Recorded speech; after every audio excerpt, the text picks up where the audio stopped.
Okay, kedu ka ngị na di gị si wee bido mewekwanụ Aisha na Odogwu bubu? Odogwu and Aisha kịta ama now. How did you guys started doing Odogwu and Aisha? I think I would just say what would be, because I think just like I said earlier, Odogwu didn't really know. He really didn't see much.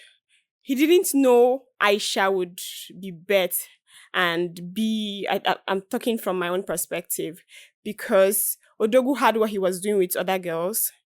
Content, so Kimura, that content people will not think wise.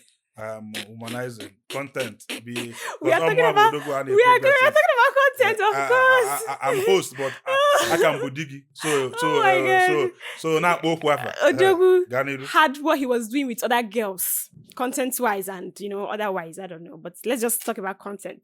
So content wise, he had Kimura. I used to like the pair, the duo, Kimura and Odogwu Bubu, and other girls. I just I liked him naturally, so I liked what he was doing. But then we were now a thing, a couple, yeah. We were having relationship. I've always known I would, because I studied mass communication, studied English language. I knew that I have a place in this social space. But then I didn't know how to fuse myself in what he's doing. A time came, I thought to myself that I could do this. Okay, it should be different. So I talked to Odogwu about it. But at first he was like, can you do it? Blah, blah, blah. He was just having cold feet because he already had crews. He already had artists. Then he said finally he gave me listening ears and we tried doing something. But I was shy. I couldn't act in his presence. I don't know. Maybe seeking for validation because I didn't want to disappoint him. And some people don't know. Sometimes I could be a shy person. I could be an introvert. I'm not so much of an extrovert. So I couldn't act in his spread. The content wise, I needed him not to be in the room. But we did what we did and it blew. It was massive.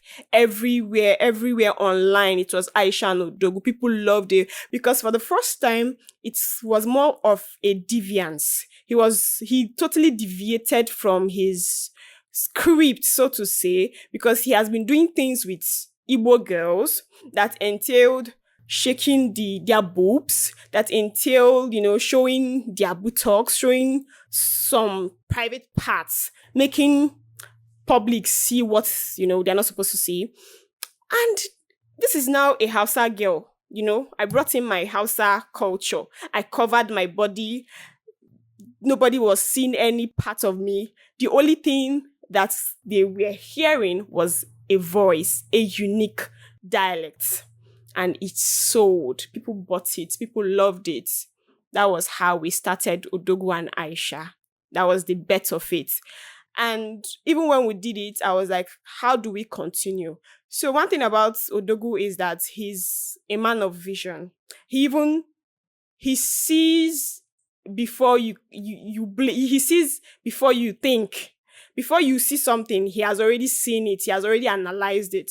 So even when we started Odogwu and Aisha, I was like, how do we go from here? Because it's one thing for you to bring something and people like it. And it's another thing for you to sustain that, to continue giving them what they want. I didn't have so much faith in myself because I didn't know what I can give. I'm not a comedian. People think Aisha is a comedian. People think Aisha is funny. Aisha is just what Aisha is an executioner. She executes what she's given. Everything you see Aisha do is a brainchild of Odogwu. Odogwu thinks, Odogwu writes, Odogwu says, Odogwu directs, and Aisha interprets, translates. So with understanding, Aisha kept doing what Odogwu was telling her, what Odogwu was feeding her, and, with God and our fans, we've come this far. That's how Aisha started, and that's how she got to where she is. I went where BBC mega interview. Okay. BBC Hausa mega interview and ije mgba ngina ha mecha ya bụ interview.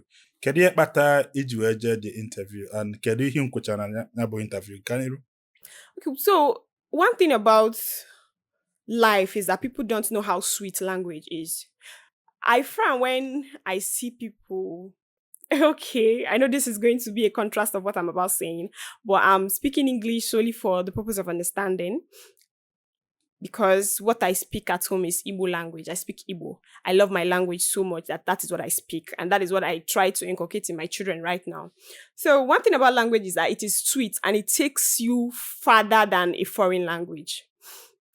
I was speaking my Hausa English, that's my Aisha Hausa English, and I was identifying as an Igbo girl.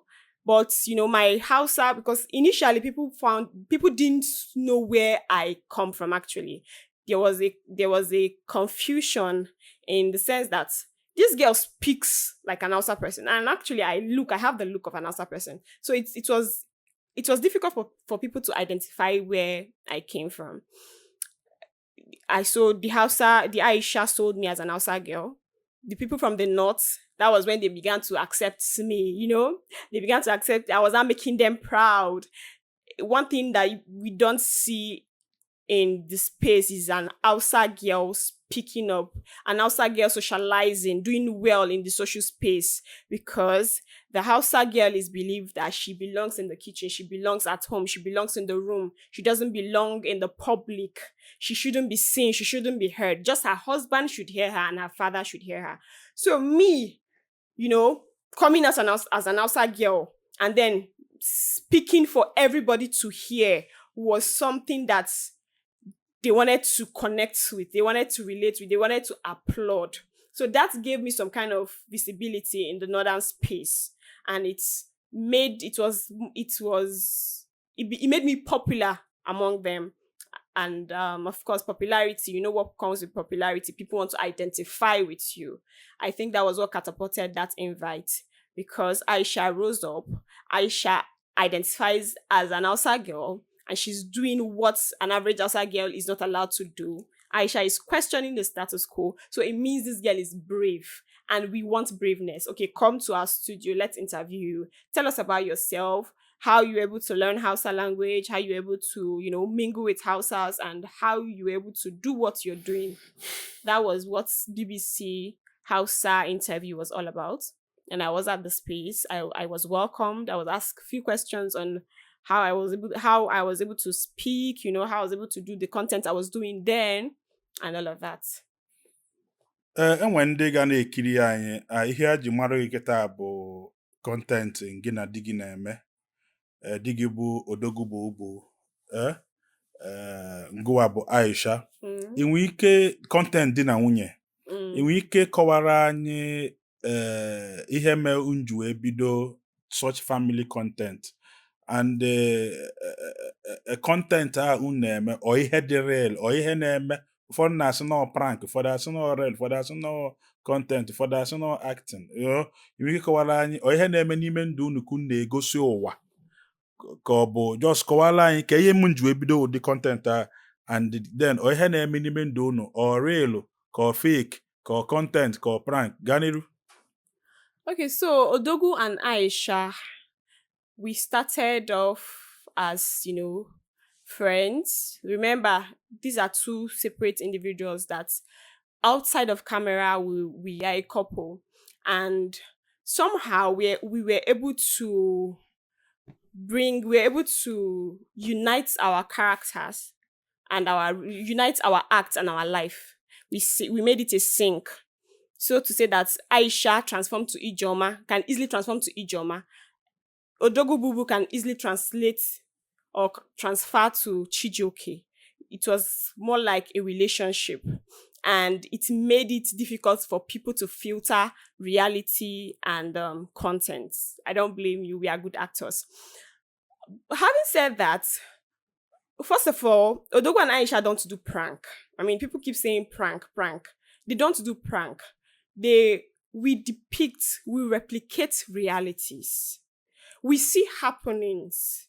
We bring them to your face. We are just vessels. We just replicate. We are just mirror. We want you to, look at us. Mirror. It's a reflection of whatever it is you want to say. So what we do here is we bring reality through us, and you see it. You look at us, you see what is happening. That's just it.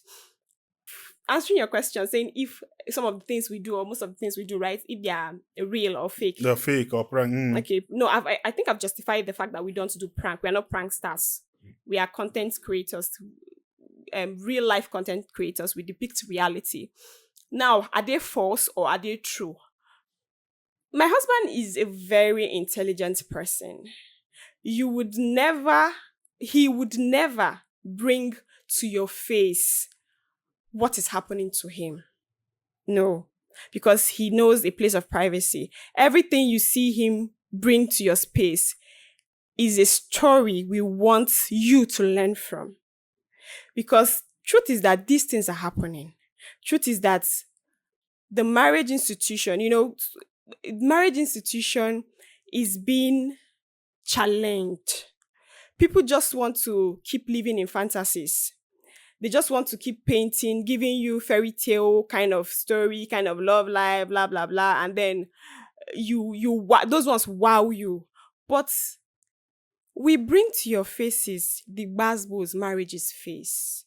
Because in essence, in reality, marriage is the face Basbo's every day on a daily basis. So what Odogwu and Aisha do is that we bring to your face, we make you see that these things are real, these things happen. And beyond it, if you stand with each other, you would overcome it. You and your husband, you have problems. They will take you to your village people, umada, umunna, the faga doggy van.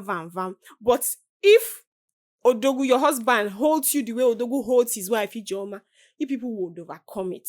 That's just what it is. It would be unwise for people to say marriages don't have upheavals. Marriages have so many upheavals because without it, it is not marriage. I nwere akọpụlụ iche ịchọ ka ụwa nọ. I nwere ife dị n'obi ịchọ ikwu gbam. I nwere ife dị omimi ịchọ ka onye ọbụla malụ. O nwere akala aka izole ezo ịchọ ka ụwa fụ na inwe passion for. Bịa na gbam ka ụwa n'onu yi. I nwere business ịchọ ikwunye n'ọkụ. O nwere product ịchọ ka o soro na gbam. Ịchọ ka ife ị na-ele, ife ị na-eme na-aga as viral as gbam. We are here for you. Contact the number on your screen. Ka ikwunye n'ọkụ ka ifu na ọ na-eme. Adamu aka. Gbam is the biggest Igbo interview in the world. Come and find out for yourself. Thank you.